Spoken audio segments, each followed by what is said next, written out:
ఈ మూలమైనటువంటి కారణం ఏంటంటే ఏదో శివలింగం మీద తేలు అంటారు కదా, కాబట్టి తేలుని ఏమన్నా చేయాలంటే శివలింగానికి అపచారం జరుగుతుంది.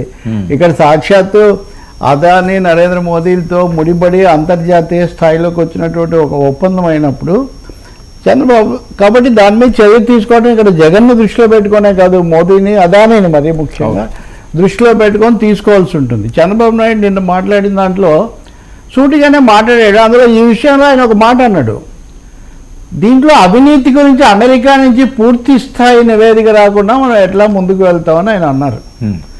అంటే ఇప్పటివరకు జరిగింది మీడియాలో కొన్ని గంటలు వేల గంటలు హరించింది, పేజీల కొద్దీ వెలువడింది అధికారిక నివేదిక కాదు అమెరికా నుంచి. ఎందుకంటే అధ్యక్ష భవనం వైట్ హౌస్ అది వాళ్ళు ఏదో చేస్తున్నారు, జ్యుడిషియల్ ప్రాసెస్ మాకేం సంబంధం లేదన్న పద్ధతిలో వాళ్ళు మాట్లాడారు. అలాగే మోదీ ప్రభుత్వం కూడా, కేంద్రం కూడా, సెకీ కూడా, ఇవన్నీ లీగల్గా ప్రైవేట్ ఒప్పందాలు, ప్రైవేట్ కేసులు, వాళ్ళ డిపార్ట్మెంటల్ కేసులు తప్ప మేమేమీ మాకు సంబంధించింది కాదు. అందుకని సెకీ దీని మీద ఏమీ స్పందించలేదు. సో సెకీతో కుదిరిన ఒప్పందం అయినప్పుడు, సెకీ స్పందించినప్పుడు, కేంద్రం ఇంతవరకు చర్యలు తీసుకుంటానని చెప్పనప్పుడు కేంద్రం మాట్లాడకపోవడమే చంద్రబాబు నాయుడు ఇలా అనడానికి ముఖ్యమైన కారణం. ఇదే ఈడీ ఎందుకు రాలేదు? ఎన్ఫోర్స్మెంట్ డైరెక్టరేట్ మాట్లాడితే వచ్చేస్తుంది కదా. 1700 కోట్లు చేతులు మారాయని అమెరికా కేసుల్లో వచ్చి ఇవన్నీ జరిగినా కానీ ఎందుకు ఇంతవరకు సిబిఐ కానీ ఈడీ కానీ మౌనం వహిస్తున్నాయి? కీలకమైన ప్రశ్న. తెలుగు మీడియాలో చాలామంది లేవనెత్తని ప్రశ్న. ఎందుకంటే ఇరుపక్షాలు మౌనమే. ఇటు తెలుగుదేశాన్ని బలపరిచే వాళ్ళు మాట్లాడరు, అటు వైసీపీని బలపరిచే వాళ్ళ పత్రికలతో సహా మాట్లాడరు, మీడియాతో సహా. ఎందుకంటే వాళ్ళ మీదే కదా, ఏదైనా తీసుకుంటే వాళ్ళ మీద కాబట్టి మాట్లాడుకుంటూ ఉన్నారు, మంచిది అనుకుంటారు. చంద్రబాబు నాయుడు ఏమో సిబిఐ కానీ ఈడీ కానీ ఏమీ కదలనప్పుడు అది అంతర్జాతీయ స్థాయి. మీరు గుర్తించాల్సింది కేవలం రాష్ట్రంలో జగన్ ఒక్కరే కాదు, జగన్ కూడా ఒక ఎక్కువ అమౌంట్ ఇక్కడ ఉందని చెప్తున్నారు, కానీ అసలు నిజంగా ఇచ్చారో లేదో అదాని గ్రూప్ ఊరికిన ఎజ్యూర్ అని ఇంకో కంపెనీ ఉంది, ఎజ్యూర్ కంపెనీ దగ్గర చేయడానికి మేము ఇంత ఖర్చు పెట్టామని చెప్పడానికి చూపించారేమో అని కూడా ఒక వెర్షన్ ఉంది, నాకు తెలియదు అది. కానీ బట్ ఎనీవే, చంద్రబాబు నాయుడు నూతన సంవత్సరం మొదటి రోజున అంత కీలకంగా కుండ బద్దలు కొట్టి మరీ కక్ష సాధింపుకు పాల్పడేది లేదు, అమెరికా నుంచి నివేదిక రాకుండా సెకీ ఒప్పందం మీద చర్యలు ఎలా తీసుకుంటాము అని ఈ 2 ప్రకటనలు చేశారు. అంటే జగన్ ఇప్పటికిప్పుడు ఏమీ అరెస్ట్ చేసే ఆలోచన కానీ ఆయనకు లేదు అనేది చాలా స్పష్టమవుతుంది. ఇంకో మాట కూడా ఆయన చెప్పారు, అన్నీ ఇప్పటికిప్పుడు అయిపోవాలంటే ఎట్లా అయిపోతాయి, చాలా పద్ధతిగా వెళ్ళాల్సి ఉంటుంది, ఇవన్నీ క్రమ పద్ధతిలోని. ఈ మాటలని ఎప్పుడు అంటున్నారండి? 2 కారణాలు ఉన్నాయి, 2 కోణాలు చూడాలి మనం. సూపర్ఫిషియల్ పైపైన చర్చల వల్ల ఉపయోగం లేదు. గవర్నర్ను అనుమతి కోరారు 17A కింద జగన్ మీద, జగన్ అవినీతి వరకన్నా చేద్దాము అన్నట్టుగా. అంటే గవర్నర్ నుంచి ఇంతవరకు అనుమతి వచ్చినట్టు మనకేం సమాచారం లేదు, అడిగి చాలా రోజులైంది.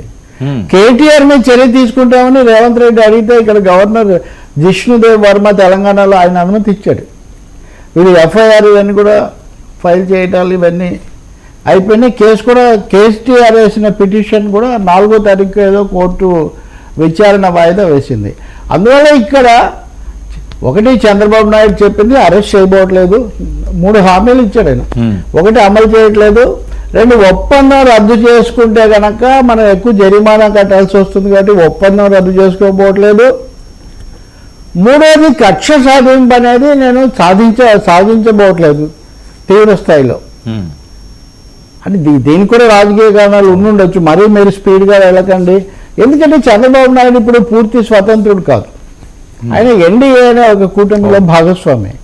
ఎన్డీఏకి నాయకత్వం వహిస్తున్నది దేశానికి ప్రధానిగా ఉన్నది నరేంద్ర మోదీ. కాబట్టి చంద్రబాబు నాయుడు ఈ మాటలు చెప్పడం అవసరమని భావించే చెప్పారు. ఎందుకంటే అత్యుత్సాహపు మద్దతుదారులు లేకపోతే మీడియాలో కొంతమంది ఇదిగా అయిపోయింది అదిగా అయిపోయింది అని రోజు చెప్తుంటే అలా జరగట్లేదు బాబు. అమెరికా నుంచి నివేదిక రాలేదు అన్న మాట చాలా ముఖ్యమైనది. అవినీతి మీద అక్కడి నుంచి రాకపోతే మేము ఏం చేస్తామండి? రేపు పొద్దున అమెరికా వ్యూహం మారి మోదీ వ్యూహం మారితే ఏం జరుగుతుందో, మనం ఇదే పర్మనెంట్ అని కూడా మనం రాజకీయాల్లో ఎప్పటి పరిస్థితులు అప్పుడే కదా. ఆయన ఏమన్నాడంటే నిన్న న్యూ ఇయర్స్ డేలో కదా, అటువంటిది నివేదిక లేదు కదా, అటువంటిది నివేదిక లేదేమీ రాలేదు.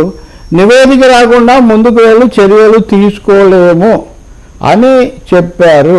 ఇది చాలా స్పష్టం. ఇంకా అంటే ఇక్కడ లడ్డు అనేది మన వాళ్ళు పట్టుకున్నారు కానీ గడ్డు పరిస్థితి ఏముందో తెలియట్లేదు. లడ్డు వెనక గడ్డు పరిస్థితి ఒకటి ఉంది. ఆయన ఈ అదానీ లింక్ కామన్. అదానికి ఇప్పుడు కూడా వాళ్ళు చాలా ఇస్తున్నారు.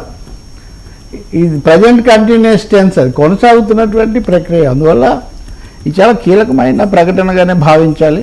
ఇంకా చిన్న కేసులు అవి చాలా ఉన్నాయి, మనం విడిగా మాట్లాడవచ్చు. కానీ కీలకంగా మాత్రం దీనికి బహుశా ఒక కారణం, ఇంకా మోదీ ప్రభుత్వం పూర్తిగా నిలదొక్కుని గ్రీన్ సిగ్నల్ ఇస్తే రేపు పవన్తోనే వెళ్తాము, ఇంకా మీరు జగన్ విషయంలో మీకు ఫ్రీ హ్యాండ్ ఇస్తున్నాం అని చెప్తే అప్పుడు ఎలా ఉంటుందో, లేకపోతే ఇంకేం జరుగుతుందో అది మనకు తెలియదు. అందుకే నేను నిన్న కూడా మీకు చెప్పా, మీరందరూ వెళ్ళిన ఫ్రీ ఫర్ ఇష్టాగోష్ఠిలో పవన్ కళ్యాణ్ జగన్ గురించి కేసు గురించి మాట్లాడలేదు.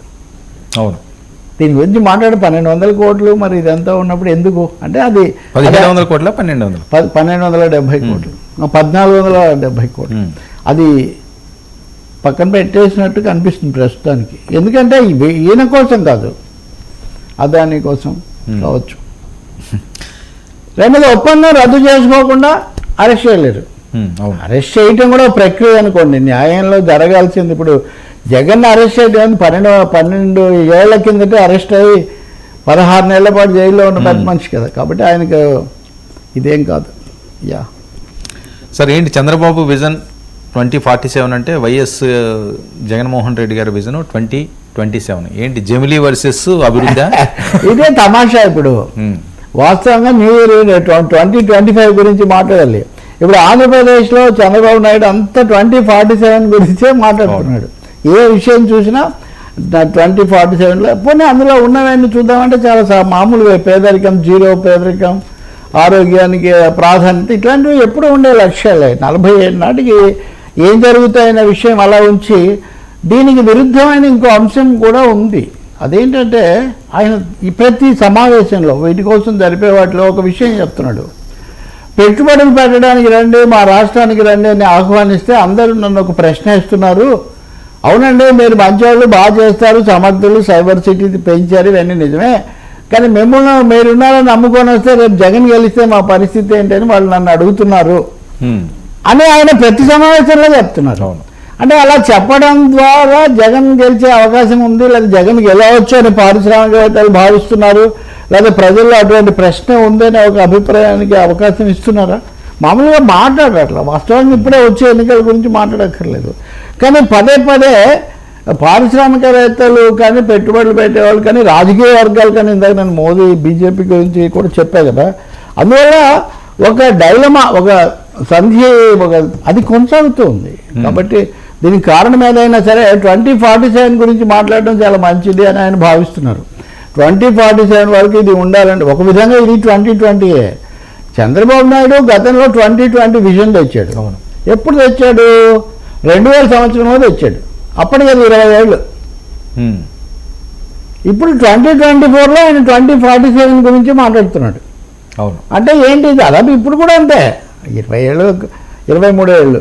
కాబట్టి ఎప్పుడో 20 ఏళ్ల తర్వాత విషయం, 23 ఏళ్ల తర్వాత విషయం మాట్లాడటం అన్నది దూరదృష్టి కావచ్చు. కానీ అడిగే వాళ్ళు వచ్చేసరి జగన్ వస్తే ఏంటని అడుగుతున్నారు అని తను చెప్పేదానికి తనే ఒక చిన్న బ్రేక్, చిన్న సవాళ్ళు విసురుతున్నారు. మరి దీనికి సమాధానం ఏమొస్తుందో, రేపు స్థానిక సంస్థల ఎన్నికలప్పుడు ఏమన్నా వస్తుందా, అవి ఎలా జరుగుతాయి అది మనకు తెలియదు. కానీ వాళ్ళేమో మాకు 40% వచ్చాయని.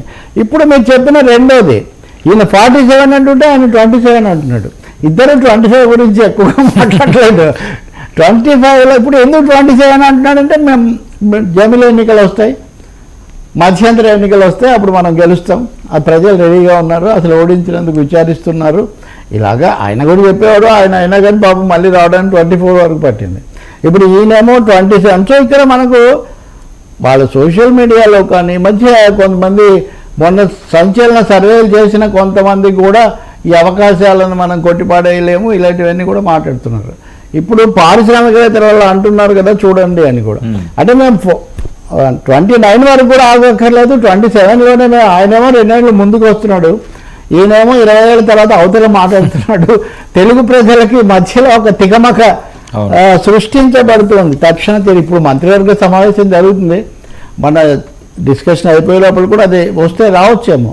ఇప్పుడు సూపర్ 6 గురించి కూడా చంద్రబాబు ఇందులో చెప్పారు.